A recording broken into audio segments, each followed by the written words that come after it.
ஒரு ஊர்ல ஒரு ராணி இருந்தாள். அவள் பெயர் அமுதவள்ளி. அவளுக்கு ஒரு பெரிய நம்பிக்கை. இந்த உலகத்திலேயே நான்தான் பேரழகை. அவள் அரண்மனையில் 100 கண்ணாடிகள் இருந்தது. காலை எழுந்ததும் கண்ணாடி பார்க்கும். மதியம் பார்க்கும். இரவு தூங்கும் முன்பும் பார்க்கும். ஒருநாள் அவள் அமைச்சரிடம் கேட்டாள், என்னை விட அழகானவர் இந்த நாட்டில் இருக்கிறார்களா?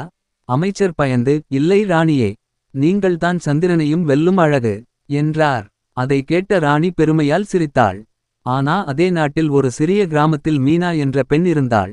அவள் முகத்தில் பெரிய அலங்காரம் இல்லை. ஆனா அவள் மனசு ரொம்ப அழகு. பசிகளுக்கு சாப்பாடு தருவாள். காயமடைந்த பறவைகளை காப்பாற்றுவாள். மழை வந்தால் வீடு இல்லாதவர்களுக்கு இடம் தருவாள். அதனால மக்கள் எல்லாரும் மீனா முகத்தால் இல்லை, மனசால் அழகை என்று சொன்னார்கள். இந்த செய்தி ராணியின் காதுக்கு போய் சேர்ந்தது. ராணிக்கு கோபம் வந்தது. என்னை விட யாரை அழகை சொல்றாங்க? அவளை அரண்மனைக்கு அழைத்து வாங்க என்றாள். மீனா அரண்மனைக்கு வந்தாள். ராணி தங்க ஆபரணங்கள் அணிந்து சிங்காசனத்தில் அமர்ந்திருந்தாள். அவள் மீனாவை பார்த்து சிரித்தாள். இவளா அழகி? சாதாரண பெண்ணே. அப்போது வயதான ஒரு முனிவர் அங்கே வந்தார். அவர் 2 கண்ணாடிகளை வைத்தார். ஒரு கண்ணாடி வெளி அழகை காட்டும். மற்றொன்று உள்ளத்தின் அழகை காட்டும். ராணி முதல் கண்ணாடியில் பார்த்தாள். அவள் மிகவும் அழகாக தெரிந்தாள். ஆனால் 2வது கண்ணாடியில் பார்த்தபோது அவள் முகம் இருளாகவும் அகங்காரமாகவும் தெரிந்தது.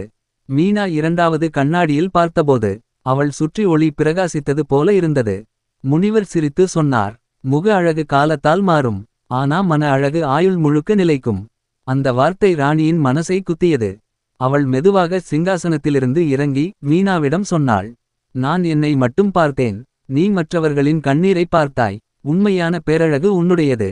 அதற்கு பிறகு அந்த ராணி நல்ல மனசுடன் மக்களை நேசித்து வாழ்ந்தாள்.